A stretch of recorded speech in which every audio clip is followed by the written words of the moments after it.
രാജ്യം അതീവ ജാഗ്രതയിൽ.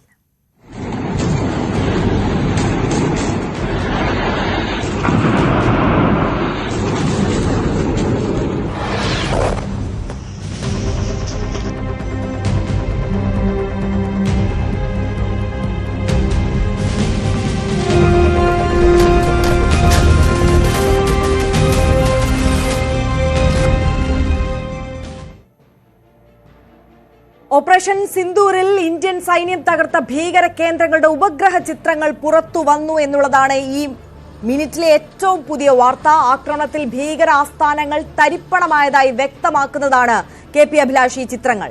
യെസ്, തീർച്ചയായും ഇന്നലെ ബഹാവൽപൂരിലെയും മുരുദ്കയിലെയും ദൃശ്യങ്ങൾ വിശദീകരിച്ചുകൊണ്ട് അതിന്റെ സാറ്റലൈറ്റ് ചിത്രങ്ങൾ അടക്കം വിശദീകരിച്ചുകൊണ്ടായിരുന്നു സൈന്യം നടത്തിയ വാർത്താ സമ്മേളനം.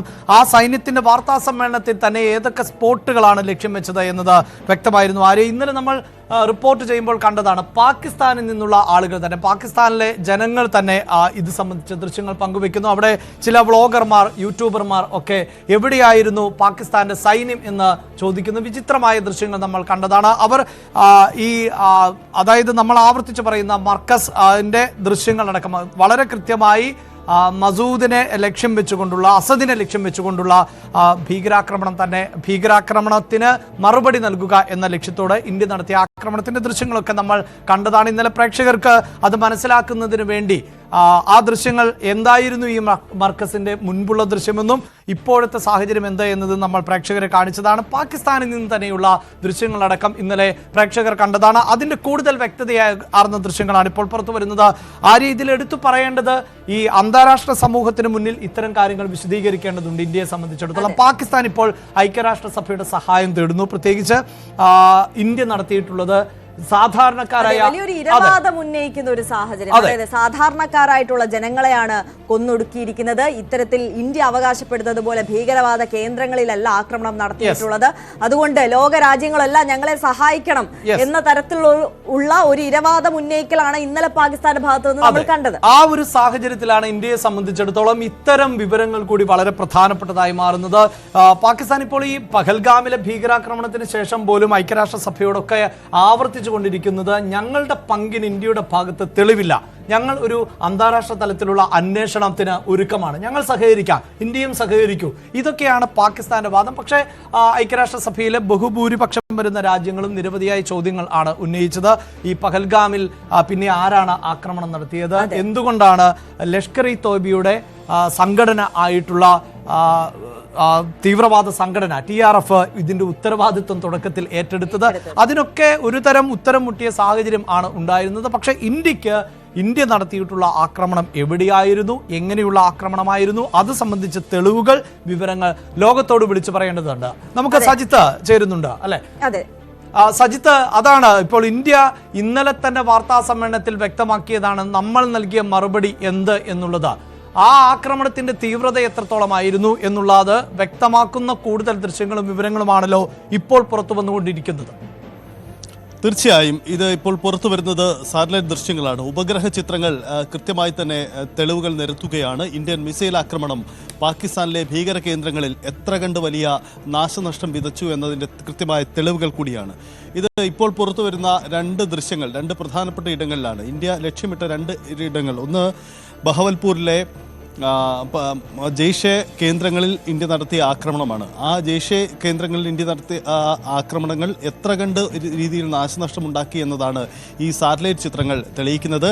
വലിയ തരത്തിലുള്ള നാശനഷ്ടമാണ് ആ മേഖലകളിൽ ഉണ്ടായിരിക്കുന്നത് എന്നതാണ്. നമുക്കറിയാം, മസൂദ് അസദിന്റെ കേന്ദ്രങ്ങളിൽ അവരുടെ കുടുംബാംഗങ്ങളിലടക്കം 10 പേർ മരണപ്പെടുന്നതിന് ഇടയാക്കിയ ഇന്ത്യയുടെ മിസൈൽ നീക്കം, ഈ മിസൈൽ നീക്കം അവിടെ ഉണ്ടാക്കിയ അതിശക്തമായ നീക്കങ്ങൾ അത് തെളിയിക്കുന്ന ദൃശ്യങ്ങളാണ് ഇപ്പോൾ പുറത്തു വരുന്നത്. ഇതിന് പുറമെ തന്നെ മുറുദ്കയിലും ഇന്ത്യ നടത്തിയ നീക്കങ്ങൾ, ഈ രണ്ട് ദൃശ്യങ്ങളുമാണ് ഇപ്പോൾ സാറ്റലൈറ്റ് ഇമേജുകളായി പുറത്തു വരുന്നത്. ഇത് ശ്രദ്ധിക്കേണ്ട ഒരു കാര്യം, ഇത് ഇന്ത്യ പുറത്തുവിട്ട ദൃശ്യങ്ങളല്ല, മറ്റു ചില സ്വകാര്യ ഏജൻസികൾ പുറത്തുവിടുന്ന സാറ്റലൈറ്റ് ദൃശ്യങ്ങളാണ്. അതായത് തെളിവ് എവിടെ എന്ന ചോദ്യത്തിനുള്ള കൃത്യമായ ഉത്തരം കൂടിയാണ്. അതായത് അന്താരാഷ്ട്ര ഏജൻസികൾ തന്നെ ഇത് സ്ഥിരീകരിക്കുന്നു എന്ന കാര്യങ്ങളുമാണ്. അഭിലാഷ്, ഈ സാറ്റലൈറ്റ് ദൃശ്യങ്ങൾക്ക് പുറമെ റോയിട്ടർ അടക്കമുള്ള അന്താരാഷ്ട്ര വാർത്താ ഏജൻസികളും ഈ മേഖലകളിൽ ഇപ്പോൾ അവരുടെ വാർത്താ ഏജൻസികൾ എത്തിയിട്ടുണ്ട്. അവിടുത്തെ നാശനഷ്ടങ്ങൾ ഒരുപക്ഷെ ആ ദൃശ്യങ്ങൾ കൂടി നമുക്ക് പ്രേക്ഷകരെ കാണിക്കാൻ കഴിയുമെന്ന് കരുതുന്നു. ആ തരത്തിലുള്ള ദൃശ്യങ്ങൾ കൂടി പുറത്തു വരുന്നുണ്ട്. അതായത് സാറ്റലൈറ്റ് ദൃശ്യങ്ങൾക്ക് പുറമെ അന്താരാഷ്ട്ര വാർത്താ ഏജൻസികൾ നേരിട്ടെത്തുമ്പോൾ പാകിസ്ഥാനിലെ മേഖലകളിൽ ഈ മിസൈൽ ആക്രമണം, ഇന്ത്യയുടെ നീക്കം വലിയ തരത്തിലുള്ള നാശനഷ്ടമുണ്ടാക്കിയിട്ടുണ്ട്. അവിടുത്തെ ഭീകര കേന്ദ്രങ്ങളിൽ വ്യാപകമായ നാശനഷ്ടമുണ്ടാക്കിയിട്ടുണ്ട് എന്ന തെളിവുകൾ കൂടി പുറത്തു വരുന്നുണ്ട്. അത് അന്താരാഷ്ട്ര ഏജൻസികൾ തന്നെ അക്കാര്യങ്ങൾ സ്ഥിരീകരിക്കുകയും ചെയ്യുന്നുണ്ട്. അതാണ് അവിടുത്തെ സാഹചര്യം. അതായത് ഇന്ത്യ നടത്തിയ ആക്രമണത്തിൻ്റെ സാഹചര്യം, അതിൻ്റെ തെളിവുകൾ അന്താരാഷ്ട്ര ഏജൻസികൾ തന്നെ ശേഖരിച്ചിട്ടുണ്ട്. സ്വകാര്യ ഏജൻസികൾ അടക്കം ഈ സാറ്റലൈറ്റ് ദൃശ്യങ്ങൾ പുറത്തുവിടുന്നതിലൂടെ എന്താണ് ഇന്ത്യ ആ മേഖലയിൽ നടത്തിയ ദൗത്യം, ആ ഭീകര കേന്ദ്രങ്ങൾ ലക്ഷ്യമിട്ടുകൊണ്ട് ഇന്ത്യ നടത്തിയ നീക്കം എന്നത് വ്യക്തമാണ്. നമ്മൾ കണ്ടതാണ് ഇന്നലെ ന്യൂസ് 18 തന്നെ പുറത്തുവിട്ട ചില ദൃശ്യങ്ങളിൽ കൃത്യമായിട്ടുണ്ടായിരുന്നു. മുമ്പ് അവിടുത്തെ ജെയ്ഷെ കേന്ദ്രത്തിൻ്റെ പഴയ സ്ഥിതിയും പുതിയ സ്ഥിതിയും കൃത്യമായി വ്യക്തമാക്കുന്ന ചിത്രങ്ങൾ ഉണ്ടായിരുന്നു. അതിന് ഒന്നുകൂടി സ്ഥിരത നൽകുന്ന ദൃശ്യങ്ങളാണ് സാറ്റലൈറ്റ് ദൃശ്യങ്ങളായി തന്നെ പുറത്തു വരുന്നത്. പൂർണ്ണമായി തന്നെ ആ മോസ്കിന്റെ മേഖലകളിൽ വലിയ നാശനഷ്ടം ഉണ്ടായിട്ടുണ്ട് എന്ന് തന്നെയാണ് വ്യക്തമാവുന്നത്. എന്തായാലും ഇത് ഇന്ത്യ പുറത്തുവിടുന്നതല്ല, മറ്റ് ഏജൻസികൾ തന്നെ വ്യക്തമാക്കുന്നതാണ്. അപ്പോൾ ഇതുവരെ ഇന്ത്യയുടെ നീക്കങ്ങൾ ഒരു നാശനഷ്ടവും വരുത്തിയിട്ടില്ല എന്ന് വാദിച്ചിരുന്ന പാകിസ്ഥാന് മേലുള്ള മറ്റു തെളിവായി കൂടി ഇത് മാറുന്നു. അതാണല്ലോ സജിത്ത് ഏറ്റവും പ്രധാനപ്പെട്ടതായി മാറുന്നത്. അതായത് ഇന്ത്യ നടത്തുന്ന ഈ ആക്രമണത്തെ അടക്കം പാക് പ്രധാനമന്ത്രി ഷഹബാസ് ഷെരീഫിനെ പോലെയുള്ളവർ ആണ് തള്ളിക്കളയുന്നത് എന്ന് മാത്രമല്ല, അവർ പാകിസ്ഥാനിലെ ജനതയോട് ആവർത്തിച്ച് പറയുകയാണ് നമ്മുടെ 5 ജെറ്റ് വിമാനങ്ങൾ അടക്കം തകർത്തു, ഇന്ത്യയിലെ പല സൈനിക ക്യാമ്പുകളും തകർത്തു, അങ്ങനെയുള്ള ആക്രമണമാണ് നടത്തിയത്. ഒപ്പം സാങ്കല്പിക കേന്ദ്രങ്ങളിൽ ആണ് ആക്രമണത്തിന് ശ്രമിച്ചത്, പക്ഷെ നമുക്കൊന്നും സംഭവിച്ചില്ല എന്ന മട്ടിൽ ഉള്ള പ്രതികരണങ്ങളാണ്. അത് ഇന്നലെ തന്നെ നമുക്ക് വിചിത്രമായി തോന്നി. കാരണം ഈ സൂചിപ്പിക്കുന്നത് പോലെ 10 പേർ മരണപ്പെട്ടു എന്ന് കൊടും ഭീകരവാദി തന്നെ പറയുന്നു. ഞാനും അതോടൊപ്പം ഉണ്ടാകുന്നതായിരുന്നു നല്ലത്, ബാക്കിയായതിനോട് അല്ലെങ്കിൽ ബാക്കിയാകുന്ന ഒരു സാഹചര്യം വേദനാജനകമെന്നൊക്കെ വൈകാരികമായി പറയുന്ന ഒരു തീവ്രവാദിയുടെ സ്വരം നമ്മൾ കേട്ടതാണ്. അപ്പോൾ ഇത് പാകിസ്ഥാനുള്ള മറുപടി എന്നതിനപ്പുറത്ത് ലോകത്തിന് ഇന്ത്യ നൽകുന്ന രേഖകൾ തെളിവുകളായി കൂടി മാറുകയല്ലേ? തീർച്ചയായിട്ടും അഭിലാഷ്, അതാണ് പ്രത്യേകത. കാരണം നമുക്കറിയാം ലോക രാജ്യങ്ങളിൽ ഈ ഭീകര വിഘടനവാദം അടക്കം നേരിടുന്ന വെല്ലുവിളികൾ ചെറുതല്ല. പല രാജ്യങ്ങളിലും, പല പ്രമുഖ രാജ്യങ്ങളും, അമേരിക്ക, ഇസ്രയേൽ അടക്കമുള്ള പ്രധാന രാജ്യങ്ങളിലെല്ലാം നേരിടുന്ന ഈ ഭീകരവാദത്തിൻ്റെ പ്രതിസന്ധികളുണ്ട്.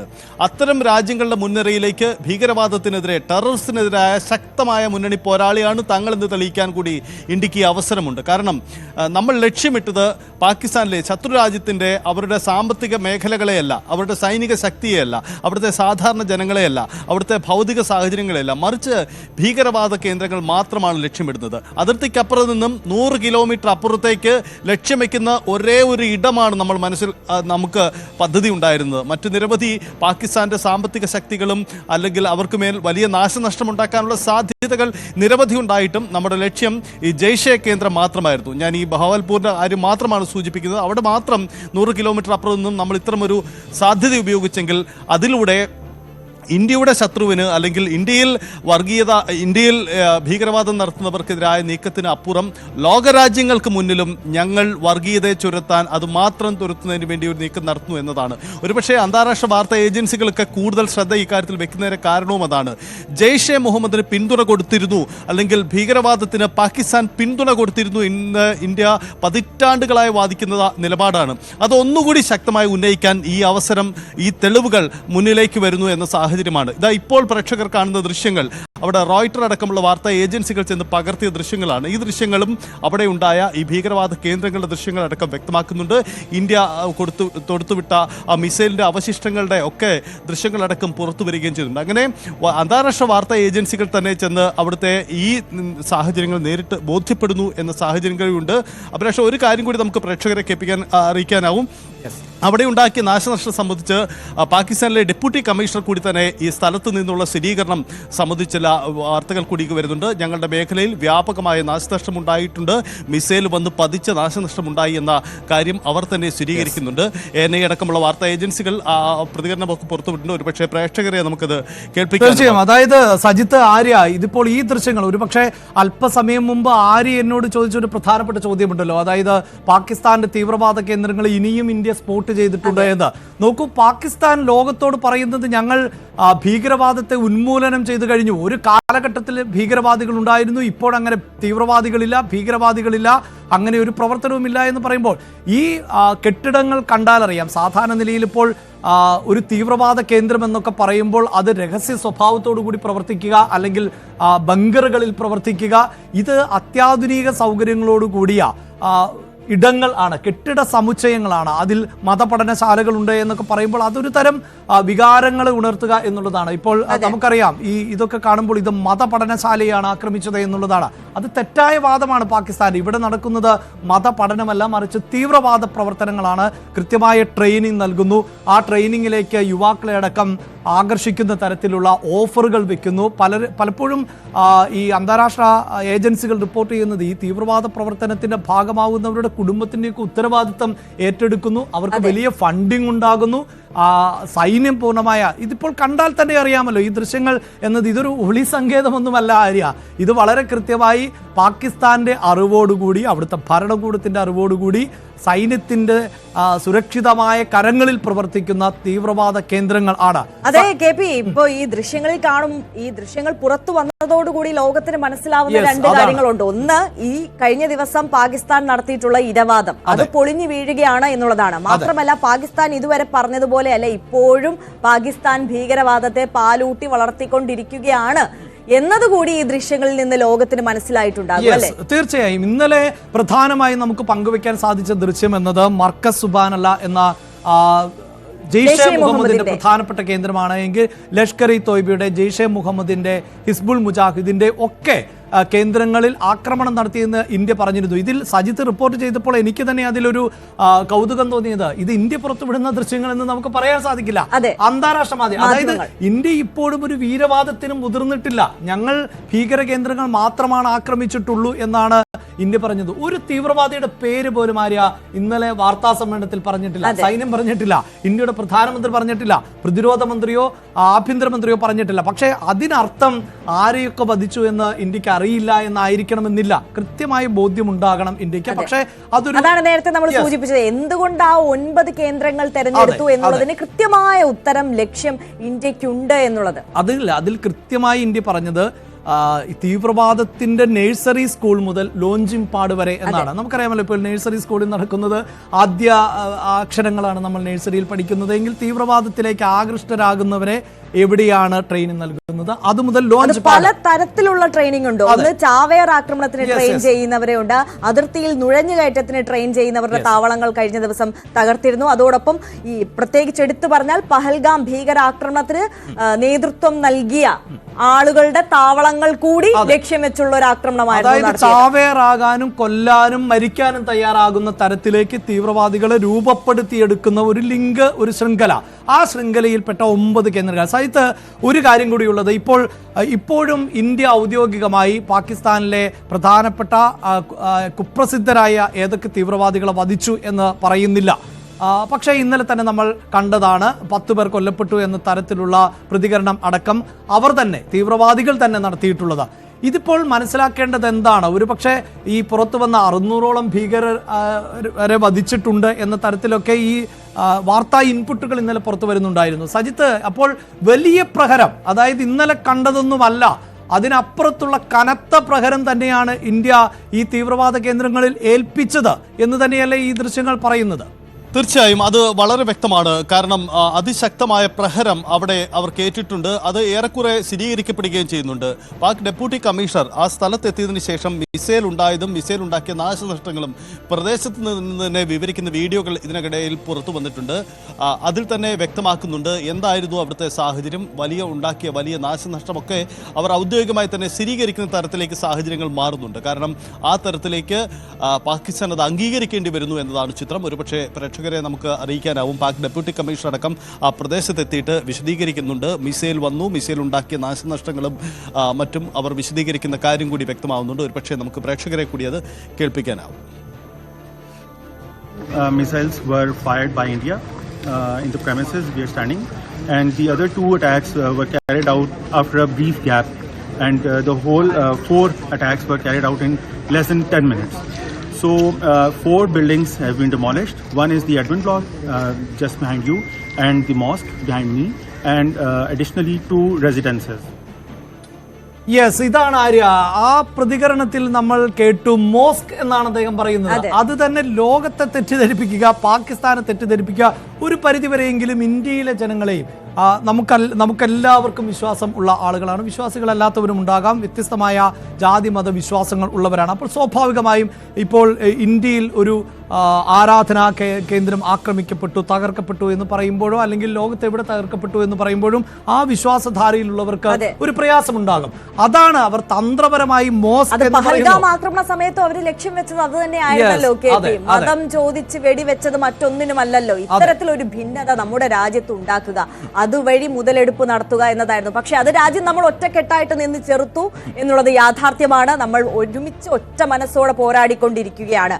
പക്ഷേ ഒടുവിൽ ഇപ്പോൾ KP പറഞ്ഞതുപോലെ തന്നെ വീണ്ടും അതേ തുറുപ്പ് ചീട്ട് തന്നെ ഇറക്കിക്കൊണ്ട് ഈ ഗെയിം കളിക്കാനാണ് പാകിസ്ഥാൻ ശ്രമിച്ചുകൊണ്ടേയിരിക്കുന്നത്. മാത്രവുമല്ല, ഒരു യാഥാർത്ഥ്യം എന്തെന്ന് വെച്ചാൽ നേരത്തെ KP സൂചിപ്പിച്ചതുപോലെ തന്നെ ഈ മോസ്കിന്റെ മറവിൽ, സർക്കാർ സ്കൂളിന്റെ മറവിൽ, സർക്കാർ ആശുപത്രികളുടെ മറവിലൊക്കെയാണ് ഈ ഭീകര കേന്ദ്രങ്ങൾ പ്രവർത്തിച്ചുകൊണ്ടിരുന്നത് എന്നുള്ള ഒരു യാഥാർത്ഥ്യം കൂടിയുണ്ട്. അതേ പുറമേ നോക്കുമ്പോൾ അത്തരത്തിലുള്ള കെട്ടിടങ്ങളാണ്, പക്ഷെ അവിടെ പ്രവർത്തിച്ചുകൊണ്ടിരുന്നത് ഭീകരവാദികളുടെ പരിശീലന കേന്ദ്രമാണ് എന്നുള്ളതാണ് യാഥാർത്ഥ്യം. അപ്പോൾ ഇത് ആശുപത്രിയായിരുന്നു, സ്കൂളായിരുന്നു, മോസ്ക് ആയിരുന്നു എന്നൊക്കെ ആയിരിക്കാം ഇനി പാകിസ്ഥാൻ പറഞ്ഞ് ഫലിപ്പിക്കാൻ ശ്രമിക്കുന്നത്. അതെ, തീർച്ചയായും അങ്ങനെ തന്നെയാണ് അവർ ലോകത്തോട് പറയുന്നത്. അത് തന്നെയാണ് ആ ആക്രമണം ഉണ്ടായ, അതായത് തകർന്നടിഞ്ഞ കെട്ടിടങ്ങൾക്ക് മുന്നിൽ നിന്നുകൊണ്ട് അങ്ങനെ ഒരു പ്രതികരണം നടത്തുന്നത്. സജിത്ത്, ഇന്നലെയും നമ്മൾ ഈ വാർത്ത റിപ്പോർട്ട് ചെയ്യുമ്പോൾ ഈ കൊടും ഭീകരർ കൊല്ലപ്പെട്ടിട്ടുണ്ടോ എന്ന സംശയം പുലർത്തിയിരുന്നു. അതിൽ തന്നെ ഇന്ത്യയുടെ രഹസ്യാന്വേഷണ വിഭാഗങ്ങൾ എത്രമാത്രം ശക്തമാണ് എന്നത് വ്യക്തമാക്കുന്നതായിരുന്നു. ഹാഫിസ് സയ്യിദിന്റെ സുരക്ഷ വർദ്ധിപ്പിച്ചു എന്നുള്ളത്. ആർക്കാണ് ആ സുരക്ഷയുടെ ചുമതല എന്ന് പോലും ഇന്ത്യ കണ്ടെത്തിയിരുന്നു. എവിടേക്കാണ് ഹാഫിസ് സയ്യിദിനെ മാറ്റിയത്? ലാഹോറിലെ ഇടത്തേക്ക്, അവിടെ ജനസഞ്ചയമുള്ള ഒരിടത്തേക്ക് ജനങ്ങൾക്കിടയിൽ താമസിപ്പിക്കുന്നു, പാർപ്പിക്കുന്നു. പക്ഷേ പാകിസ്ഥാൻ പറയുന്നു ജയിലിലാണത്രേ എന്ന്. അപ്പോൾ ആ നിലയിലുള്ള തന്ത്രങ്ങൾ വരെ ഇന്ത്യ തിരിച്ചറിയുന്നുണ്ട്. ഒരു പക്ഷേ ഈ കേന്ദ്രങ്ങളിൽ നിന്ന് പ്രധാനപ്പെട്ട തീവ്രവാദികളെ, അവർ പാലൂട്ടി വളർത്തുന്ന തീവ്രവാദികളെ അല്ലെങ്കിൽ ഈ യുവാക്കൾക്ക് പ്രചോദനമൊക്കെ നൽകുന്നവരെ ഒരു പക്ഷേ മാറ്റിയിട്ടുണ്ടാകാം. എങ്കിൽ പോലും ഇവിടം വിജനമായിരുന്നു എന്നൊന്നും അനുമാനിക്കാനാകില്ലല്ലോ സജിത്ത. അതുകൊണ്ട് തന്നെ ഈ കൊല്ലപ്പെട്ടവരുടെ ഒന്നും ദൃശ്യങ്ങൾ അതിൽ കാണുന്നുമില്ല, അതിനെക്കുറിച്ച് പറയുന്നുമില്ല പാകിസ്ഥാൻ. അത് വ്യക്തമാണ്. ഇന്നലെ വെളുപ്പിനെ തന്നെ പുറത്തു വന്ന ചില ദൃശ്യങ്ങൾ, അതായത് ഈ ആക്രമണത്തിന് തൊട്ട് പിന്നാലെ, ഈ ബഹവൽപൂരിലുണ്ടായ ആക്രമണത്തിന് തൊട്ട് പിന്നാലെ വന്ന ചില പ്രതികരണങ്ങൾ, അവിടെ പ്രദേശവാസികളുടെ പ്രതികരണം വരുന്നു. അവർ ചോദ്യം ചെയ്യുന്നത് സൈന്യം എവിടെ, ഇന്ത്യ ആക്രമണം നടത്തുന്നു, സൈന്യം എവിടെ എന്ന ചോദ്യമാണ്. അതായത് ആ മേഖലയിൽ വലിയ തരത്തിൽ ആൾ താമസിച്ചിരുന്നു എന്ന് മാത്രമല്ല, നമുക്കറിയാം ജെയ്ഷെ ഭീകരരുടെ കുടുംബാംഗങ്ങളടക്കം താമസിച്ചിരുന്ന കെട്ടിടമാണ്. അത് അവർ ഔദ്യോഗികമായി തന്നെ നേരത്തെ സ്ഥിരീകരിച്ചിട്ടുള്ളതുമാണ്. അപ്പോൾ അവിടെ ആണ് നാശനഷ്ടമുണ്ടായത്. അപ്പോൾ 10 പേർ മരണപ്പെട്ടു, തൻ്റെ കുടുംബത്തിലെ 10 പേർ മരണപ്പെട്ടു. ഇത് അസദിന്റെ പേരിൽ തന്നെയുള്ള ഒരു പ്രസ്താവനയായി ഇന്നലെ പുറത്തു വന്നിരുന്നു. ഒരു പക്ഷേ അത് തന്നെയാണോ പാകിസ്ഥാൻ നിരന്തരമായി സോഷ്യൽ മീഡിയയിലൂടെ തെറ്റായ പ്രചരണങ്ങൾ നടക്കുന്നുണ്ട്, നമ്മൾ പൂർണ്ണ വിശ്വാസത്തിൽ അത് എടുക്കേണ്ടതിരുന്നില്ല. എന്നിരുന്നാൽ പോലും 14 പേരല്ല മരണപ്പെട്ടത്, 10 പേരാണ് എൻ്റെ കുടുംബത്തിൽ മരണപ്പെട്ടത് എന്ന രീതിയിൽ അസദിൻ്റെതായ ഒരു പ്രസ്താവന ഇന്നലെ പുറത്തു വരുന്നു. ഒരു കാര്യം വ്യക്തമാണ്, വലിയ നാശനഷ്ടം അവിടെ ഉണ്ടാക്കിയിട്ടുണ്ട് എന്ന കാര്യം അവർ വ്യക്തമാക്കിയിട്ടുണ്ട്. അഭിലാഷ്, ഒരു കാര്യം കൂടിയുണ്ട്. ഈ CNN ലേഖകൻ, അന്താരാഷ്ട്ര മാധ്യമം CNN ലേഖകൻ പാകിസ്ഥാൻ്റെ ഖാജ ആസിഫിനോട് ഒരു ചോദ്യം ഉന്നയിച്ചു ഇന്നലെ. അതായത് നിങ്ങൾ പറയുന്നു ഇന്ത്യയുടെ 5 ഫൈറ്റർ ജെറ്റുകൾ വെടിവെച്ചിട്ടു എന്ന്, അതിൻ്റെ തെളിവ് എവിടെയെന്ന് ചോദ്യം ചോദിച്ചു. ആ തെളിവ് എവിടെയെന്ന ചോദ്യത്തിന് ഖാജ ആസിഫ് നൽകിയ മറുപടിയാണ് രസകരം. അത് പാക് ഒക്യുപ്പൈഡ് കാശ്മീരിൻ്റെ മേഖലയിലാണ് ഉണ്ടായത്.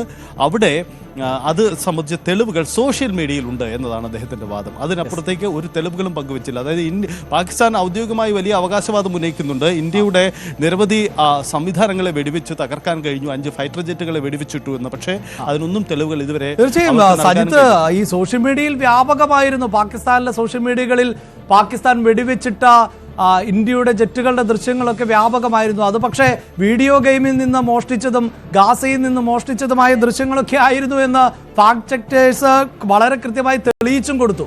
അതെ, അതാണ് സാഹചര്യം. അതായത് ഈ ഒരുപക്ഷെ എനിക്ക് തോന്നുന്നു ഈ പെഹൽഗാം അറ്റാക്കിന് ശേഷം ഇന്ത്യക്ക് നേരിടേണ്ടി വന്ന ഒരു സമാന്തര യുദ്ധം ഒരു സൈബർ യുദ്ധം കൂടിയായിരുന്നു. കാരണം പാകിസ്ഥാന്റെ വ്യാജ പ്രചരണങ്ങളെ തടയിടാൻ വേണ്ടിയുള്ള ശ്രമങ്ങളാണ്.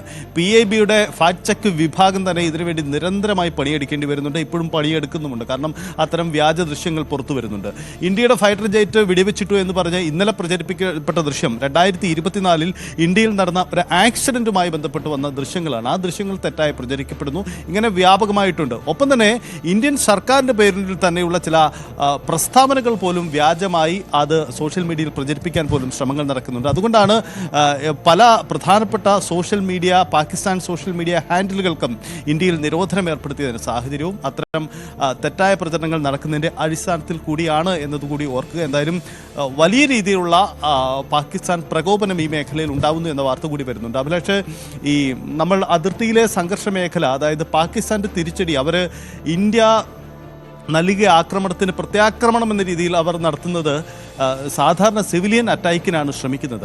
അത് ഗുരുദ്വാരകൾക്ക് നേരെയുള്ള ആക്രമണം കൂടിയായി ചില മേഖലകളിൽ മാറുന്നുണ്ടോ എന്നതാണ്. പഞ്ചാബിൻ്റെ ചില ഗുരുദ്വാരകളിൽ ആ തരത്തിലുള്ള നാശനഷ്ടം ഉണ്ടായെന്ന് പഞ്ചാബ് മുഖ്യമന്ത്രി തന്നെ അല്പസമയം മുമ്പ് ചില സ്ഥിരീകരണങ്ങൾ നൽകുന്നുണ്ട്. അങ്ങനെ ഗുരുദ്വാരകൾ സാധാരണക്കാരെ ആക്രമിക്കുക എന്ന രീതിയിലാണ്. അതുകൊണ്ട് നമ്മൾ കൂടുതൽ ജാഗരൂകമായിട്ടുണ്ട്. അതിർത്തി മേഖലയിൽ നിന്ന് കൂടുതൽ ആളുകളെ പിൻവലിച്ച് സുരക്ഷിത ഇടങ്ങളിലേക്ക് മാറ്റാൻ നമ്മളും ഇന്ത്യയുടെ ഭാഗത്തു നിന്നുള്ള ശ്രമങ്ങളും ആ തരത്തിൽ ഉണ്ടായിട്ടുണ്ട് എന്നതാണ് ശ്രദ്ധേയം. എന്തായാലും കഴിഞ്ഞ ദിവസം രാത്രിയിലെ അപേക്ഷിച്ച് ഇന്നലെ അതിർത്തിയിൽ പാകിസ്ഥാന്റെ ഷെല്ലിംഗ് അല്പം കുറഞ്ഞിട്ടുണ്ട് എന്ന ചില അനൗദ്യോഗിക റിപ്പോർട്ടുകൾ കൂടി പുറത്തു വരുന്നുണ്ട്. അതീവ ജാഗ്രതയിലാണ് അതിർത്തി മേഖല. രാജ്യം എന്തായാലും അതീവ ജാഗ്രതയിൽ. ആര്യ, ഇതുപോലുള്ള ദൃശ്യങ്ങളൊക്കെ പങ്കുവെക്കുമ്പോൾ അതിനെ അഭിമാനമെന്നോ നേട്ടമെന്നോ ഒന്നും പറയാൻ സാധാരണ നിലയിൽ നമുക്ക് മടിയുണ്ട്. കാരണം മരണപ്പെടുന്നത്, കൊല്ലപ്പെടുന്നതൊക്കെ സാധാരണക്കാരായ ആളുകളൊക്കെ ആണല്ലോ എന്ന് നമുക്കും വേദന തോന്നാറുണ്ട്. പക്ഷേ ഈ ദൃശ്യങ്ങൾ നമുക്ക് പ്രേക്ഷകരുമായി പങ്കുവെക്കാതിരിക്കാൻ പറ്റില്ല. കാരണം ഇന്ത്യയിലെ സാധാരണക്കാരായ ആളുകളെ ലക്ഷ്യമിട്ടുകൊണ്ട് നമ്മുടെ രാജ്യത്തിൻ്റെ പരമാധികാരത്തെ തകർക്കുന്നതിന് വേണ്ടി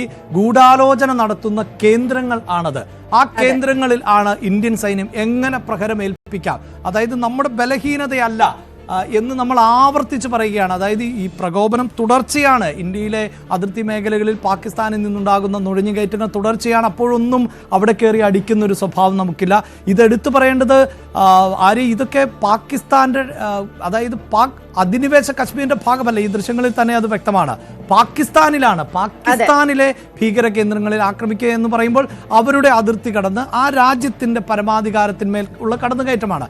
അതിന് അങ്ങനെ കടന്നു കയറാൻ പറ്റാത്ത, അല്ലെങ്കിൽ അങ്ങനെ ആക്രമിച്ചേ മതിയാകൂ എന്ന സാഹചര്യമാണ്. അതെ അതെ. മാത്രമല്ല, നേരത്തെ KP അഭിലാഷും TG സജിത്തും സൂചിപ്പിച്ചതുപോലെ തന്നെ ലോകത്തിന് മുന്നിൽ ഇത്തരത്തിൽ പല തരത്തിലുള്ള കള്ളപ്രചാരണങ്ങളുമായി പാകിസ്ഥാൻ മുന്നോട്ട് പോകുമ്പോൾ ഇത്തരത്തിലുള്ള വ്യക്തമായ ചിത്രങ്ങളും തെളിവുകളും നമുക്ക് മുന്നോട്ട് വെച്ചേ മതിയാകൂ. ഇന്ന് സർവകക്ഷി യോഗമുണ്ട്. ഒരു പക്ഷേ നേരത്തെ KP സൂചിപ്പിച്ചതുപോലെ തന്നെ ഇന്ത്യയുടെ ഭാഗത്തു നിന്ന് ഔദ്യോഗികമായി ആരൊക്കെ കൊല്ലപ്പെട്ടു, എത്ര പേർ കൊല്ലപ്പെട്ടു, ഏത് തരത്തിലായിരുന്നു ആക്രമണം എന്ന തരത്തിലുള്ള ഒരു ഔദ്യോഗിക ബ്രീഫിംഗ് ഇതുവരെ നടന്നിട്ടില്ല. പക്ഷേ ഒരുപക്ഷെ ഇന്നത്തെ ഒരു സർവകക്ഷി യോഗത്തിന് ശേഷം അതിന് ഉള്ള ഒരു സാഹചര്യം, അല്ലെങ്കിൽ ആ സർവകക്ഷി യോഗത്തിൽ മറ്റുള്ള കക്ഷികളോട് ഇത് ബ്രീഫ് ചെയ്യാനുള്ള ഒരു സാഹചര്യമുണ്ടോ KP?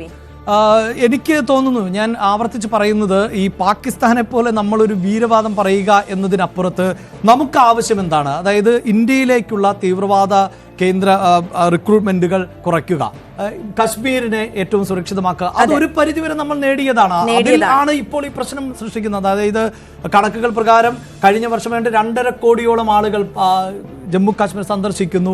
അവിടെ വിഘടനവാദികളെ സൃഷ്ടിക്കാൻ പാകിസ്ഥാന് സാധിക്കുന്നില്ല. യുവാക്കൾക്ക് താല്പര്യമില്ല. ഇപ്പോൾ ആദിൽ എന്ന ആ യുവാവ് നമ്മുടെ അഭിമാനമായി മാറുന്നു. അതായത് ജമ്മു കാശ്മീരിൽ തീവ്രവാദികൾ വെടിയുതിർക്കുമ്പോൾ ആ തോക്ക് വാങ്ങിക്കാൻ ശ്രമിച്ച ഒരു കശ്മീരി യുവാവിനെ കുറിച്ച് നമുക്ക് വർഷങ്ങൾക്ക് മുമ്പ് ചിന്തിക്കാൻ സാധിക്കില്ല. അങ്ങനെ മരണപ്പെട്ട ആദിലിന്റെ പിതാവിന്റെ പ്രതികരണം ഇന്നലെ നമ്മൾ കേൾക്കുന്നു. അദ്ദേഹം പറയുന്നു, എനിക്ക് അഭിമാനമുണ്ട് ഇന്ത്യ പാകിസ്ഥാനെതിരെ ഇത്തരത്തിൽ ആക്രമണം നടത്തുമ്പോൾ എന്ന് പറയുന്ന ആ തരത്തിലേക്ക് ഇന്ത്യ മാറിയിരിക്കുന്നു. ഇന്ത്യക്ക് ആവശ്യം അതാണ് യഥാർത്ഥത്തിൽ. ആര്യ, സമാധാനമാണ്. ഒരു പക്ഷേ എത്രയോ ദിവസങ്ങൾക്ക് ശേഷമായിരിക്കാം ഇന്ത്യ നടത്തിയത് എത്രത്തോളം ശക്തമായ ആക്രമണമെന്ന് ഇന്ത്യ പറയാൻ പോകുന്നത്. ഇത് വളരെ, അതായത് ഈ എതിരാളികളെ ചാണക്യതന്ത്രം എന്നൊക്കെ നമുക്ക് വേണമെങ്കിൽ പറയാം. അതായത് ഈ ആയുധം ഉപയോഗിച്ചുകൊണ്ട് നടത്തുന്ന പ്രഹരം മാത്രമല്ല, തന്ത്രപരമായ നിലപാടുകൾ ഇന്ത്യ സ്വീകരിച്ചിട്ടുണ്ട്. അതുകൊണ്ട് തന്നെയാണ് ഇന്ത്യ നയതന്ത്ര തരത്തിൽ ഇത്തരത്തിലുള്ള ഒറ്റപ്പെടുത്തലിലേക്ക് പോയത്. ഇതിനപ്പുറത്ത് പാകിസ്ഥാൻ കാണിക്കുന്നത് പോലെ ഇങ്ങനെ സാധാരണക്കാരായ ആളുകളെ കൊല്ലുക എന്നത് വളരെ എളുപ്പമുള്ള ഒന്നാണ്. അതൊരു ഭീരുത്വമാണ്. അതാണ് അവർ നിരന്തരം ആവർത്തിച്ചുകൊണ്ടിരിക്കുന്നത്. അതിലേക്കാണ് നമ്മൾ കടക്കുന്നത്. KP, തിരിച്ചടി കിട്ടിയിട്ടും പാഠം പഠിക്കുന്നില്ല പാകിസ്ഥാൻ എന്നുള്ളതാണ്. ഈ നിയന്ത്രണ രേഖയിൽ പാകിസ്ഥാൻ വെടിനിർത്തൽ കരാർ ലംഘനം തുടർന്നുകൊണ്ടേയിരിക്കുകയാണ്. ഇന്നലെ ഉണ്ടായ ആക്രമണത്തിൽ ലാൻസ് നായിക് ദിനേശ് കുമാർ വീരമൃത്യു വരിച്ചു. നമ്മൾ നേരത്തെ അത് സൂചിപ്പിച്ചതാണ്. ഓപ്പറേഷൻ സിന്ദൂറിന് ശേഷമുള്ള സാഹചര്യം സൂക്ഷ്മമായി നിരീക്ഷിച്ചു വരികയുമാണ് സർക്കാർ. രാഗേഷ് നമുക്കൊപ്പം ചേരുന്നുണ്ട് കൂടുതൽ വിവരങ്ങളുമായി. രാഗേഷ്, ഈ അതിർത്തി മേഖലകളിലെ ഒരു സാഹചര്യം അത് ഏത് തലത്തിലാണ് ഇപ്പോൾ ഉള്ളത്? പ്രകോപനം തുടർന്നുകൊണ്ടേയിരിക്കുകയാണ്. അപ്പോൾ സൈന്യം അതിന് മറുപടിയും നൽകുന്നുണ്ട്. പക്ഷെ നമുക്കറിയാം ഇന്നലെ ഉണ്ടായ ഷെല്ലാക്രമണത്തിൽ 15 നിഷ്കളങ്കരായ നിരപരാധികളായിട്ടുള്ള ഗ്രാമവാസികളാണ് കൊല്ലപ്പെട്ടത്. അതിൽ സ്ത്രീകളും കുട്ടികളും ഒക്കെ ഉൾപ്പെടുന്നുണ്ട്. അതിന് സൈന്യം തിരിച്ചടി നൽകുക തന്നെ ചെയ്യും. അതിന് സൈന്യത്തിന് സർവാധികാരം കേന്ദ്രത്തിന്റെ ഭാഗത്തു നിന്ന് നൽകിയും കഴിഞ്ഞതാണ്. തിരിച്ചടി സൈന്യത്തിന്റെ ഭാഗത്തു നിന്ന് തുടർന്നുകൊണ്ടിരിക്കുമ്പോൾ ഒരു അയവ് പാകിസ്ഥാന്റെ ഭാഗത്തു നിന്ന് വന്നിട്ടുണ്ട് എന്നാണോ ഈ ഘട്ടത്തിൽ നമുക്ക് ലഭ്യമാകുന്ന വിവരം?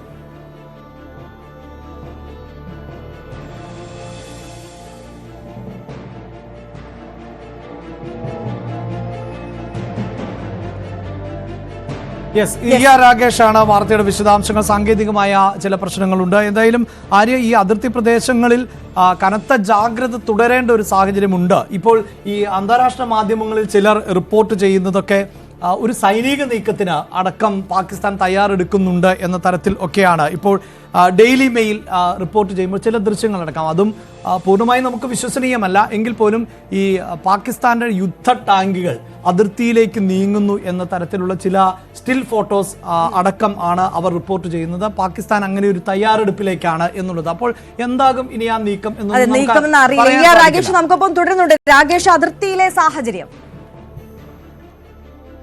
അതീവ ജാഗ്രതയിലാണ് രാജ്യം. കാരണം 9 ഭീകര കേന്ദ്രങ്ങൾ, അതിൽ 5 പാക് അധിനിവേശ കശ്മീരിൽ, 4 പാകിസ്ഥാനിൽ തന്നെ അത് ലക്ഷ്യം വെക്കുകയും വിജയകരമായി പൂർത്തിയാക്കുകയും ചെയ്ത ശേഷമുള്ള രാത്രിയാണ് കടന്നുപോയത്. അതുകൊണ്ട് തന്നെ ഡൽഹിയിൽ വലിയ സുരക്ഷയായിരുന്നു. ഡൽഹിയിൽ അതിൻ്റെ മുൻകരുതലുകൾ എന്തായിരിക്കും, പാകിസ്ഥാൻ്റെ ഇനിയുള്ള നീക്കം തുടങ്ങിയ കാര്യങ്ങളൊക്കെ തന്നെ സൂക്ഷ്മമായി നിരീക്ഷിച്ച് വരുന്നുണ്ടായിരുന്നു. കാരണം ഇന്നലെ ഇന്ത്യ ഓപ്പറേഷൻ സിന്ദൂർ നടപ്പാക്കിയതിനു ശേഷം പാകിസ്ഥാന്റെ പ്രകോപനം ഏറ്റവും കൂടുതൽ ഉണ്ടായത് അതിർത്തിയിലാണ്, നിയന്ത്രണ രേഖയിലാണ്, ജമ്മു കശ്മീരിലാണ്. അപ്പോൾ അവിടെ അടക്കം വലിയ സുരക്ഷ ശക്തമാക്കിയിട്ടുണ്ട്. ഈ ഒരു സാഹചര്യത്തിൽ എന്തായിരിക്കും പാകിസ്ഥാന്റെ തുടർന്നുള്ള നീക്കം എന്ന കാര്യം സർക്കാർ നിരീക്ഷിച്ചു വരികയാണ്. പാക് മാധ്യമങ്ങൾ തന്നെ റിപ്പോർട്ട് ചെയ്യുന്നത് ഇന്ത്യയുടെ ഓപ്പറേഷൻ സിന്ദൂറിൽ 31 പേർ കൊല്ലപ്പെട്ടു എന്നുള്ളതാണ്. അതിനുശേഷം പാകിസ്ഥാന്റെ ഭാഗത്തുനിന്ന് പ്രധാനമായും നീക്കം നടന്നത് ഈ പറഞ്ഞ പോലെ നിയന്ത്രണ രേഖയിലാണ്. അതിൽ തന്നെ പൂഞ്ച് സെക്ടറിലാണ് ഏറ്റവും കൂടുതൽ നാശനഷ്ടമുണ്ടായത്. കാരണം പൂഞ്ച് സെക്ടറിൽ വീടുകൾക്ക് നേരെ ആക്രമണം ഉണ്ടായി, കെട്ടിടങ്ങൾ, ഒപ്പം തന്നെ വ്യവസായ സ്ഥാപനങ്ങൾ തുടങ്ങിയവയ്ക്ക് നേരെ ആക്രമണം ഉണ്ടായി, ഗുരുദ്വാരയ്ക്ക് നേരെ ആക്രമണം ഉണ്ടായിട്ടുണ്ട്. പൂഞ്ചിലും ഒപ്പം തന്നെ ചേർന്ന് കിടക്കുന്ന ഉറിയിലും മെന്താറിലും ഒക്കെ തന്നെ സമാനമായ രീതിയിൽ ആക്രമണം നടന്നു. അവിടെയാണ് നിരപരാധികളായ 15 തദ്ദേശീയർ, ഗ്രാമവാസികൾ കൊല്ലപ്പെടുന്ന സാഹചര്യം ഉണ്ടായത്. പല കുട്ടികൾക്കും അവരുടെ കയ്യും കാലും ഒക്കെ നഷ്ടപ്പെടുന്ന സാഹചര്യം ഉണ്ടായി. അങ്ങനെ ഒരു ക്രൂരമായ ആക്രമണം പാകിസ്ഥാന്റെ ഭാഗത്ത് ആ മേഖലയിൽ തുടരുകയാണ്. അതായത് 1971 യുദ്ധത്തിന് ശേഷം ഇത്രമേൽ ആക്രമണം അവിടെ ജനവാസ മേഖലയിലേക്ക് അടക്കം കെട്ടിടങ്ങൾക്ക് നേരെ, വീടുകൾക്ക് നേരെയൊക്കെ നടക്കുന്നത് ഇതാദ്യമായാണ്. പല വീടുകളും കത്തിച്ചാമ്പലാകുന്ന ദൃശ്യങ്ങളൊക്കെ തന്നെ കണ്ടു. അങ്ങനെ ഒരു പ്രകോപനം അതിർത്തിയിൽ പാകിസ്ഥാന്റെ ഭാഗത്ത് തുടരുന്നുണ്ട്. ഇന്നിപ്പോൾ രാവിലെയും ഇന്ന് പുലർച്ചെയും അത്തരത്തിൽ പാകിസ്ഥാൻ വെടിനിർത്തൽ കരാർ ലംഘനം നടത്തി എന്ന വിവരങ്ങളാണ് ഈ ഘട്ടത്തിൽ പുറത്തു വരുന്നത്. അതും ഈ കുപ്വാരയിൽ തന്നെയാണ് ആക്രമണം നടത്തിയിരിക്കുന്നത്. ഷെല്ലുകൾ ഉപയോഗിച്ച് കുപ്വാരയിലെ കർണ മേഖലയിലാണ് ഇത്തരത്തിൽ ആക്രമണം നടത്തിയിട്ടുള്ളത്. അതുകൊണ്ട് തന്നെ പാക് സൈന്യത്തിന്റെ ഭാഗത്തുനിന്ന് പ്രകോപനം തുടരുകയാണ്. ഒപ്പം ജമ്മു കശ്മീരിന് പുറമെ മറ്റ് 2 പ്രധാനപ്പെട്ട അതിർത്തിയിൽ കൂടി ഈ ഘട്ടത്തിൽ സുരക്ഷ കാര്യമായി വർദ്ധിപ്പിച്ചിട്ടുണ്ട്. കാരണം ഇന്ത്യയുടെ നീക്കം ഒരുപക്ഷെ പാകിസ്ഥാൻ പ്രതീക്ഷിച്ചിട്ടില്ല എന്ന് വേണം തന്നെ പറയാം. കാരണം പഞ്ചാബ് അതിർത്തിയോട് ചേർന്ന് കിടക്കുന്ന പാകിസ്ഥാനിലെ പഞ്ചാബ് പ്രവിശ്യയിൽ 4 കേന്ദ്രങ്ങളാണ് ആക്രമിച്ചത്. അതിൽ തന്നെ 2 പ്രധാനപ്പെട്ട ഒരു ഭീകര പരിശീലന കേന്ദ്രം എന്ന് തന്നെ പറയാം. കാരണം ജെയ്ഷെ മുഹമ്മദിന്റെ ആസ്ഥാനം, ഇന്ത്യയിൽ നിരവധി ഭീകരാക്രമണങ്ങൾക്ക് നേതൃത്വം കൊടുത്തിട്ടുണ്ട്. ഒപ്പം തന്നെ മറ്റൊരു കേന്ദ്രമാണ് മുരിദ്കയിലെ, അത് ലഷ്കർ ഇ തൈബയുടെ ആണ്. അവിടെയും ആക്രമിച്ച് അതിന്റെ ദൃശ്യങ്ങളൊക്കെ തന്നെ നമ്മളിപ്പോൾ കണ്ടതാണ്, സാറ്റലൈറ്റ് ദൃശ്യങ്ങളൊക്കെ തന്നെ കണ്ടതാണ്. അപ്പോൾ ആ മേഖലയിലടക്കം സുരക്ഷ വർദ്ധിപ്പിച്ചിട്ടുണ്ട്. ഇത് കൂടാതെ ഇന്നലെ പാകിസ്ഥാന്റെ ദേശീയ കൗൺസിൽ ചേർന്നിരുന്നു. അതിനു മുമ്പ് ഇത്തരത്തിൽ ദേശീയ സുരക്ഷാ സമിതി ചേർന്നിരുന്നു. ആ ദേശീയ സുരക്ഷാ സമിതിയിൽ വ്യക്തമാക്കിയത് പാക് സൈന്യത്തിന് തിരിച്ചടിക്കാൻ, ഇന്ത്യക്ക് തിരിച്ചടി നൽകണം, അതിന് പൂർണ്ണ അധികാരം നൽകി എന്നാണ് സർക്കാർ അടക്കം തന്നെ പാക് പ്രധാനമന്ത്രി തന്നെ വ്യക്തമാക്കുകയും ചെയ്തിരുന്നത്. അപ്പോൾ അങ്ങനെ ഒരു നീക്കം ഇന്ത്യ പ്രതീക്ഷിക്കുന്നുണ്ട്. ഇതിന്റെ അടിസ്ഥാനത്തിൽ കര, നാവിക, വ്യോമസേന അടക്കം അവരുടെ ജാഗ്രത വർദ്ധിപ്പിച്ചിട്ടുണ്ട്. അതിർത്തിയിൽ വിന്യാസം കൂട്ടിയിട്ടുണ്ട്. വ്യോമസേന ഏതെങ്കിലും ഘട്ടത്തിൽ പാക് വിമാനങ്ങൾ അതിർത്തി കടക്കുകയാണെങ്കിൽ അതിനെ വെടിവെച്ചിടാൻ സജ്ജമായിരിക്കുകയാണ്. കാരണം ബാലാക്കോട്ടിൽ ഇന്ത്യ നടത്തിയ ആക്രമണത്തിന് ശേഷം ശ്രീനഗർ കേന്ദ്രീകരിച്ചുകൊണ്ട്, ശ്രീനഗർ ലക്ഷ്യം വെച്ചുകൊണ്ട് അന്ന് പാക് വിമാനങ്ങൾ, പോർ വിമാനങ്ങൾ വരികയും അതിനെ വെടിവെച്ച് വീഴ്ത്തുകയൊക്കെ നമ്മൾ കണ്ടതാണ്. അങ്ങനെയാണ് അഭിനന്ദൻ വർത്തമാൻ എന്ന് പറയുന്ന വിംഗ് കമാൻഡർ പാകിസ്ഥാനിൽ പോയി വീഴുകയും പിന്നീട് പാകിസ്ഥാൻ കസ്റ്റഡിയിലൊക്കെ ചെയ്തത്. അപ്പോൾ അത്തരമൊരു സാഹചര്യം കൂടി ഏതായാലും ഇന്ത്യ മുന്നിൽ കാണുന്നുണ്ട്. ഇത് കൂടാതെ അറബിക്കടലിൽ വിന്യാസം വർദ്ധിപ്പിച്ചിട്ടുണ്ട്. പാകിസ്ഥാൻ ആകട്ടെ ലാഹോറിൽ പടയൊരുക്കം നടത്തുന്നത് എന്താണ് ഏറ്റവും ഒടുവിലായി ലഭിക്കുന്ന വിവരം. അതായത് പാക് സൈന്യം തന്നെ ലാഹോറിൽ കേന്ദ്രീകരിക്കുന്നു എന്ന് പറയുമ്പോൾ സ്വാഭാവികമായും ഒരു നീക്കം ഉണ്ടാവുകയാണെങ്കിൽ അത് പഞ്ചാബ് അതിർത്തിയിലാവാനുള്ള സാധ്യതയാണ് ഇപ്പോൾ കാണുന്നത്. അതിന്റെ അടിസ്ഥാനത്തിൽ തന്നെയാണ് പഞ്ചാബിലും ഒപ്പം തന്നെ രാജസ്ഥാൻ അതിർത്തിയിലും ഒക്കെ തന്നെ സുരക്ഷ ശക്തമാക്കിയിരിക്കുന്നത്. കാരണം അമൃത്സറാണ് പാകിസ്ഥാനുമായി അതിർത്തി പങ്കിടുന്ന ജില്ല. വാഗ അതിർത്തിയിൽ നിന്ന്, അല്ലെങ്കിൽ അമൃത്സറിൽ നിന്ന് ഏതാണ്ട് 30 കിലോമീറ്റർ താഴെയാണ് ലാഹോർ എന്ന് പറയുന്ന പാകിസ്ഥാനിലെ ഏറ്റവും വലിയ രണ്ടാമത്തെ നഗരം. അപ്പോൾ അത്തരമൊരു സാധ്യത നീക്കമൊക്കെ കണക്കിലെടുത്തുകൊണ്ട് ഇവിടെ പഞ്ചാബ് അതിർത്തിയിലും ഒപ്പം തന്നെ രാജസ്ഥാൻ അതിർത്തിയിലുമൊക്കെ തന്നെ സുരക്ഷ ശക്തമാക്കിയിട്ടുണ്ട്. ഏതായാലും വലിയ ജാഗ്രത തുടരുന്നുണ്ട്. ഇന്ത്യ ആകട്ടെ ഇപ്പോൾ വ്യക്തമാക്കിയിരിക്കുന്നത്, ലോകരാജ്യങ്ങൾക്ക് മുമ്പിൽ അടക്കം വ്യക്തമാക്കിയിരിക്കുന്നത് ഇതൊരു തിരിച്ചടി മാത്രമാണ്, മറിച്ച് ഒരു സൈനിക നടപടിയായി ഇതിനെ കാണുന്നില്ല, അല്ലെങ്കിൽ പാകിസ്ഥാനെ ആക്രമിക്കുകയല്ല ചെയ്തത്. കാരണം കഴിഞ്ഞ ഏതാണ്ട് 2-3 പതിറ്റാണ്ടുകളായി ഭീകരവാദത്തിന്റെ ഇരയാണ് ജമ്മു കശ്മീരിൽ എണ്ണിയാലൊടുങ്ങാത്ത സാധാരണക്കാരെ അടക്കം കൊലപ്പെടുത്തിയിട്ടുണ്ട് ഇത്തരത്തിൽ ഭീകരർ. അപ്പോൾ അതിനുള്ളൊരു മറുപടിയാണ് ഈ ഭീകര താവളങ്ങളെ ലക്ഷ്യം വെച്ചത്. മറിച്ച് പാകിസ്ഥാനിലെ ജനതയോ അല്ലെങ്കിൽ പാക് സൈന്യത്തെയോ ആക്രമിച്ചിട്ടില്ല. പക്ഷേ പാകിസ്ഥാന്റെ ഭാഗത്തുനിന്ന് പ്രകോപനം ഉണ്ടായാൽ ശക്തമായ തിരിച്ചടി ഉണ്ടാകും എന്നുകൂടി ഇന്ത്യ ഈ ഘട്ടത്തിൽ മുന്നറിയിപ്പ് നൽകുന്നുണ്ട്. ഏതായാലും പാകിസ്ഥാന്റെ ഭാഗത്തുനിന്ന് പാകിസ്ഥാന്റെ മന്ത്രിമാർ അടക്കമുള്ളവർ, പ്രധാനമന്ത്രി അടക്കമുള്ളവർ സൈന്യത്തിന് പൂർണ്ണ അധികാരം നൽകിയെന്ന് ഒരു വശത്ത് പറയുമ്പോൾ പോലും പാക് വിദേശകാര്യ മന്ത്രിയുടേതായ ഒരു പ്രതികരണം വന്നിട്ടുണ്ട്. അവരത് ഒരു തുർക്കി മാധ്യമത്തിന് നൽകിയ അഭിമുഖത്തിലാണ് അക്കാര്യം വ്യക്തമാകുന്നത്. അതായത് 2 രാജ്യങ്ങളുടെയും ദേശീയ സുരക്ഷാ ഉപദേഷ്ടാക്കൾ സംസാരിച്ചു. പ്രത്യേകിച്ച് ഈ ഓപ്പറേഷൻ സിന്ദൂറിന് ശേഷമുള്ള സാഹചര്യം ഒക്കെ തന്നെ ചർച്ച ചെയ്തു എന്നാണ് ടർക്കിഷ് മാധ്യമത്തിന് നൽകിയ അഭിമുഖത്തിൽ ഇപ്പോൾ പാക് വിദേശകാര്യ മന്ത്രി തന്നെ വ്യക്തമാക്കിയിട്ടുള്ളത്. അങ്ങനെ ചർച്ചകൾ നടക്കുന്നു എന്ന പ്രതികരണം പോലും പാകിസ്ഥാന്റെ ഭാഗത്തുനിന്ന് ഉണ്ടായിട്ടുണ്ട്. പക്ഷേ കേന്ദ്ര സർക്കാർ ഏതായാലും ഈ ഘട്ടത്തിൽ അക്കാര്യം സ്ഥിരീകരിച്ചിട്ടില്ല. ഒപ്പം തന്നെ ഇറാന്റെ ഇടപെടലും ഈ ഘട്ടത്തിൽ ഉണ്ടാവുന്നുണ്ട്. ഇറാൻ വിദേശകാര്യ മന്ത്രി ഏതായാലും ഡൽഹിയിൽ എത്തിയിട്ടുണ്ട്. അതാണ് ആര്യ, അതിർത്തി പ്രദേശങ്ങളിലടക്കം കനത്ത ജാഗ്രത തുടരുന്ന ഒരു പശ്ചാത്തലമുണ്ട്. നേരത്തെ ആര്യ സൂചിപ്പിച്ചതുമായി ബന്ധപ്പെട്ട് ഇപ്പോൾ ചേർത്ത് വെക്കേണ്ട മറ്റൊരു വാർത്ത എന്നത് ഈ പൂഞ്ച് മേഖലയിലെ ഗുരുദ്വാരകൾക്ക് നേരെ ആക്രമണം ഉണ്ടാകുന്നു എന്നുള്ളതാണ്. അത് ആര്യ വളരെ പ്രധാനപ്പെട്ട ഒന്നാണ്. അതായത് ആര്യ തന്നെ സൂചിപ്പിച്ചു, അതായത് പഹൽഗാമിൽ നടന്ന ഭീകരാക്രമണം, ആ ആക്രമണത്തിന്റെ സ്വഭാവം എന്നത് ഓരോരുത്തരോടും അവരുടെ ജാതി എന്ത് എന്ന് ചോദിച്ച, മതം എന്ത് എന്ന് ചോദിച്ചുകൊണ്ടുള്ള ഒരു ആക്രമണം ആയിരുന്നു. അങ്ങനെ മാറുന്നു എന്ന് മാത്രവുമല്ല, അല്പസമയം മുമ്പ് സജിത്ത് റിപ്പോർട്ട് ചെയ്യുമ്പോൾ അവിടെ നിന്ന് ഉള്ള പ്രതികരണത്തിൽ അവിടുത്തെ ആരാധനാലയം ആക്രമിക്കപ്പെടുന്നു. അതാണ് വ്യക്തമാക്കിയത്. അത് കൃത്യമായി മോസ്ക് എന്ന് പറയുന്നു. അതിന് തിരിച്ചടി എന്ന നിലയിലേക്ക് ഇതാ ഇന്ത്യയിലെ ഗുരുദ്വാരകൾ, അവിടെ കൃത്യമായൊരു സ്പർദ്ധ ഉണ്ടാക്കുക എന്നുള്ളതാണ്. അതിലൂടെ ഒരു വികാരം മെനഞ്ഞെടുക്കേണ്ടത് പാകിസ്ഥാന്റെ ആവശ്യമാണ്. കാരണം ഞാൻ നേരത്തെ സൂചിപ്പിച്ചത് ഡെയിലി മെയിൽ റിപ്പോർട്ട് ചെയ്തു ഈ സൈനിക നീക്കം എന്നുള്ളതാണ്. ആ ആർട്ടിക്കിളിൽ തന്നെ പറയുന്ന ഒന്നുണ്ട്. അതായത് ഈ റേറ്റിംഗ് ഏജൻസികളുണ്ടല്ലോ, അന്താരാഷ്ട്ര റേറ്റിംഗ് ഏജൻസികൾ ഓരോ രാജ്യത്ത് നിന്നുള്ള റിപ്പോർട്ട് പുറത്തുവിടുമ്പോൾ വളരെ കൗതുകമുണ്ടാക്കുന്ന വിലക്കയറ്റം ആണിപ്പോൾ പാകിസ്ഥാനിൽ നേരിട്ടുകൊണ്ടിരിക്കുന്നത്. അത് അങ്ങേയറ്റം ഞെട്ടിപ്പിക്കുന്ന ഒന്നാണ്. 1 കിലോ പഞ്ചസാരയ്ക്ക് 180 രൂപയാണ്. ഇപ്പോൾ ഇന്ത്യയുമായി ഭൂമിശാസ്ത്രപരമായും ജീവിത രീതിയിലുമൊക്കെ ഏതാണ്ട് ഒരേ സ്വഭാവമുള്ള രാജ്യമാണ് പാകിസ്ഥാൻ. അവിടെ 1 കിലോ നെയ്ക്ക് 3000 രൂപ നൽകേണ്ടി വരുന്നു. 1 കിലോ കോഴി ഇറച്ചിക്ക് 1200 രൂപ വില നൽകേണ്ടി വരുന്നു. 1 കിലോ അരിക്ക് 340 രൂപ വില നൽകേണ്ടി വരുന്നു. അത്രമേൽ വലിയ വിലക്കയറ്റം ആണ് ആ രാജ്യം നേരിടുന്നത്. അപ്പോൾ അങ്ങനെയുള്ള വികാരങ്ങളെ അല്ലെങ്കിൽ പ്രതിഷേധങ്ങളെ, സർക്കാർ വിരുദ്ധതയെ നിമിഷം കൊണ്ട് മതം പറഞ്ഞുകൊണ്ട്, ജാതി പറഞ്ഞുകൊണ്ട് മാറ്റിയെടുക്കാൻ അവർക്ക് സാധിക്കും. ആ രാജ്യത്തിന്റെ ഒരു പ്രത്യേകത, അതൊരു മതരാഷ്ട്രം കൂടിയാണ്. അപ്പോൾ ആ മതങ്ങൾ തമ്മിലുള്ള ഏറ്റുമുട്ടൽ എന്ന പ്രതീതി സൃഷ്ടിക്കുവാൻ കൂടി വളരെ കൃത്യമായി പാകിസ്ഥാൻ ശ്രമിക്കുന്നുണ്ട്. അതുകൊണ്ട് വേണം, അങ്ങനെയല്ലേ രാകേഷ് നമുക്ക് മനസ്സിലാക്കേണ്ടത്, അതായത് കൃത്യമായി ഇന്ത്യയിലെ ഗുരുദ്വാരകൾ അടക്കം ലക്ഷ്യം വെച്ചുകൊണ്ടുള്ള ഈ ആറിലേക്ക് വരുന്നതിന് മുമ്പ് നമുക്ക് ആ ഗുരുദ്വാരയിൽ ആക്രമണം നടന്ന പശ്ചാത്തലത്തിൽ ഒരു പ്രതികരണം വരുന്നുണ്ട്. ആ പ്രതികരണത്തിലേക്ക് പോയതിനു ശേഷം മടങ്ങിയെത്താം. आज एक बहुत ही दुखद घटना सुनने में आई और नापाक पाकिस्तान ने बौखलाहट में कायरतापूर्ण से जो उसने गुरु घर पे अटैक किया वो बहुत निंदनीय है। उसकी जितनी पुरजोर निंदा की जाए वो थोड़ी है। उसमें हमारे एक इराकी साहबान 3 सिख भाई शहीद हुए हैं और उस स्थान पे उसने अटैक किया है जो सांझी वार्ता का स्थान है, जहाँ से ये संदेश आता है, अव्वल अल्लाह नूर उपाया, कुदरत के सब बंदे, एक नूर ते सब जग उपजिया, कौन पले को मंदे, मानस की जात सबे एक पहचान हो। उसने बहुत ही कायरतापूर्ण हमला किया है। उसकी जितनी घोर निंदा की जाए वो थोड़ी है।